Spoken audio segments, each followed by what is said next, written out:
Well, that was expected. On Christmas Eve, Russians are not only attacking peaceful Ukrainian cities, but today the Kremlin has also completely rejected the revised 20-point peace plan that was presented yesterday by President Volodymyr Zelenskyy of Ukraine. By doing so, the Kremlin made it clear that they do not want any peace, but they are doing it in a very cunning way so as not to anger or irritate the American President Donald Trump. That is why the Kremlin stated that they are simply preparing their own counterproposals. For some, I've lost track of the number. Moscow intends to seek changes to the already revised 20-point peace plan, including tightening restrictions on the armed forces of Ukraine.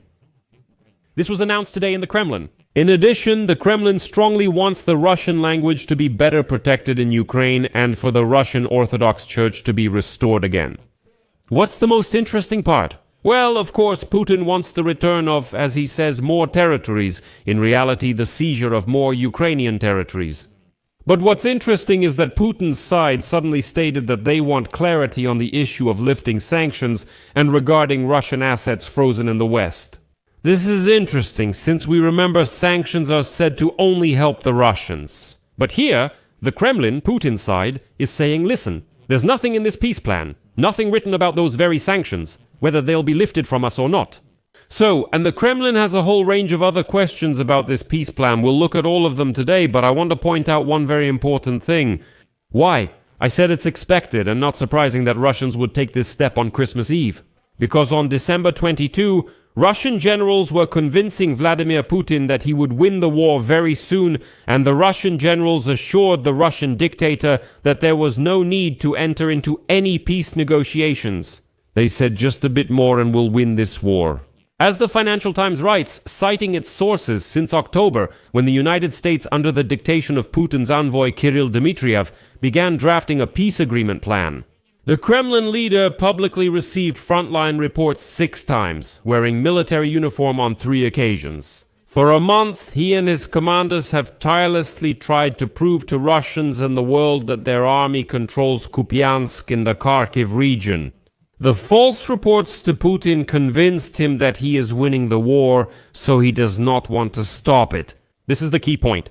So, let's discuss this topic together. My name is Alexei Pichi. Let's discuss this topic together. But before we start, I ask you to subscribe to this channel, give it a like, and please write any detailed comment under this video, because it really helps a lot with promoting content on YouTube. By the way, you can congratulate each other on Christmas and also subscribe to my Telegram channel, Peachy News. The link is in the description of this video. We post breaking news immediately as it arrives. So, President Volodymyr Zelenskyy of Ukraine barely had time to present his 20-point peace plan to the public before the Kremlin had already rejected it. Moscow intends to push for changes to the revised 20-point peace plan announced by President Volodymyr Zelenskyy, including tightening restrictions on the armed forces of Ukraine. A Kremlin insider told Bloomberg this. According to him, this document, which the Russian leadership views as a starting point for further negotiations, lacks a number of provisions and does not address many issues important to the Kremlin, particularly to the Russian Federation. Attention! Legal guarantees are needed against future NATO expansion to the east, as well as a clause on Ukraine's neutral status in the event of its accession to the European Union. The draft peace deal currently only mentions Ukraine's non-nuclear status, which, by the way, is very strange. It's odd that we have to confirm our non-nuclear status again. We've been non-nuclear since the 1990s. That's obvious.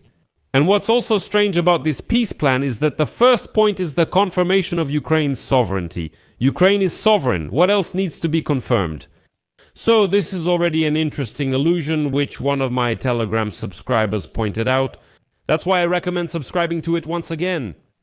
Moscow is also unhappy with what it sees as too lenient restrictions on Ukraine's post-war armed forces. Let me remind you, it is proposed to limit the number of Ukraine's armed forces to 800,000 people. That's in peacetime.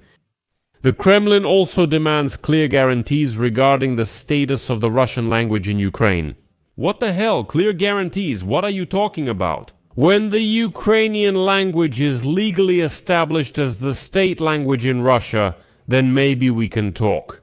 Putin recently claimed that 5 to 10 million Ukrainians live in Russia. Why hasn't the Ukrainian language gained any official status in Russia yet? Well, in the Kremlin, they say that the Russian language needs to be protected in Ukraine. In addition, Russia wants clarity on the issue of lifting sanctions and the status of Russian assets frozen in the West. But aren't sanctions beneficial? Why lift them? Are you stupid? They're helping you, but you still ask, please lift the sanctions from us. And despite the fact that Russia considers the revised document to be a plan, with standard Ukrainian demands, it will review it, it will study it with a cool head, this source noted. Russian authorities won't reject the document to avoid angering President Donald Trump of the United States. So, Putin's people are saying, we know we can't refuse, so we'll delay the process more cleverly. Let me remind you that on Wednesday, Kremlin spokesperson Dmitry Peskov said President Vladimir Putin already knows the details of the United States peace plan talks after the Russian and American delegations met in Miami. Next is his quote, all the main parameters of the Russian side's position are well known to our colleagues from the United States. Now the task is to formulate our further position and to continue contacts in the very near future. And let me remind you once again that on December 24, Volodymyr Zelenskyy named all 20 points of the plan to end Russia's war against Ukraine.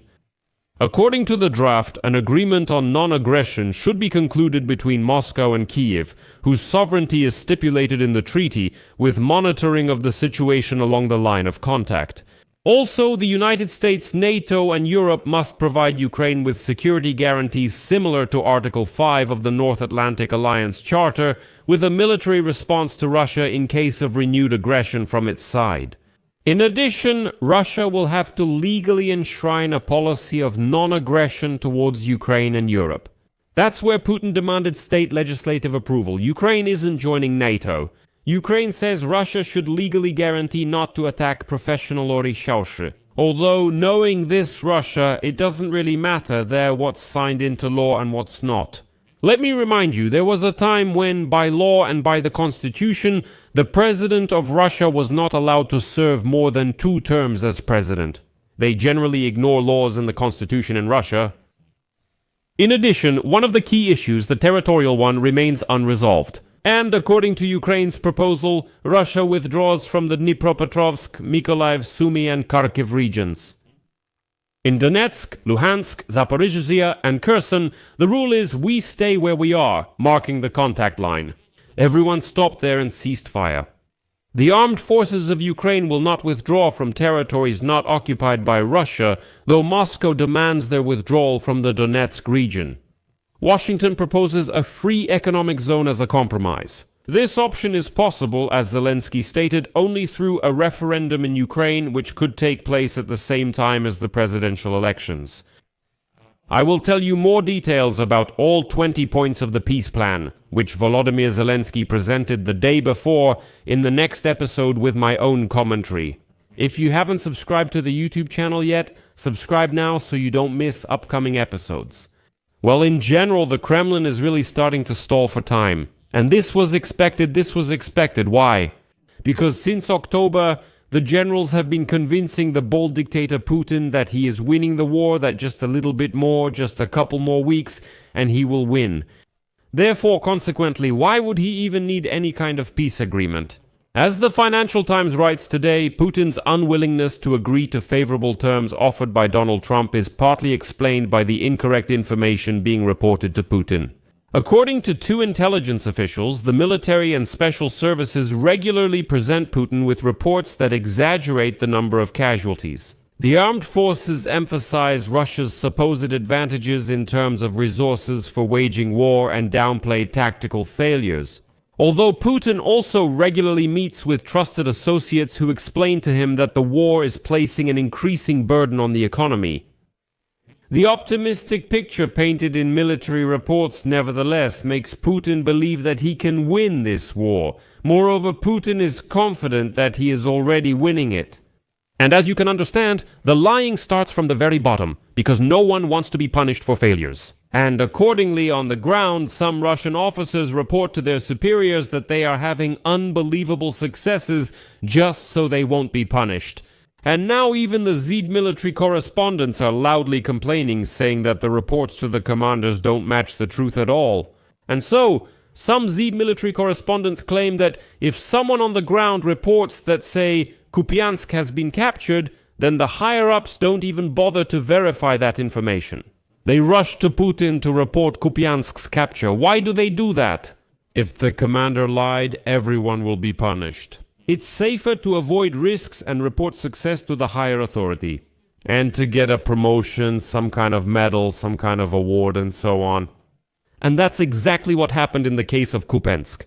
On December 9, let me remind you, the commander of the Western Group of Troops, Colonel General of the Russian Federation Sergei Kuzovlev, for the liberation of Kupiansk, was awarded the title Hero of the Russian Federation. But in fact, 3 days after that, Volodymyr Zelenskyy came to Kupiansk and recorded a video on the outskirts of that city. At the same time, the Ukrainian open-source intelligence project Deep State reported that most of the city had already been liberated, and according to the Deep State map, Russian troops were almost completely surrounded. At this point, only dozens of occupiers remain in Kupiansk, and they are simply being finished off. Don't believe it? Go to the Deep State project map and see who controls Kupiansk now. Let me remind you, today, December 24th on December 9th, one of the Russian generals was awarded the Hero of the Russian Federation medal for taking Kupiansk. But in Moscow, they keep insisting that Kupiansk has been captured. The Minister of Defense, Andrei Belousov, told this to Putin. He then tried to convince viewers of this during the live Q&A with people on December 19th. He added that around Kupiansk, 3,500 Ukrainian soldiers are surrounded and they have no chance of breaking out of the encirclement. That was 5 days ago. 5 days ago, Putin publicly said that Kupiansk was completely surrounded by Russian troops. And as you understand, in all these lies, Putin truly believes that he is winning, that city after city is falling to him, that they are capturing everything and advancing at an incredible speed. And accordingly, he will keep dragging this out in order to, as he sees it, win this war, not to sign some kind of peace agreement. And this is a trap for Putin himself. I really want to believe that in the end, it will drive him to his grave. Friends, I'll pause here. Next episode will cover all 20 points of Volodymyr Zelensky's peace plan in detail. We'll analyze what's in there and what's wrong with it. I'll put an ellipsis here. Share your opinions and conclusions in the comments under this episode, subscribe to the channel, click the bell, and don't forget to like. Friends, if this episode was useful or interesting to you, if the information was helpful, you can support the work of this YouTube channel with your donation using the links and details provided. The video description clearly states, support Alexei Peichi's channel. Choose any format that is convenient for you. I will be grateful for any support from you. Once again, Merry Christmas and Happy New Year holidays to everyone. That's all for now. Take care of yourselves. Goodbye, everyone.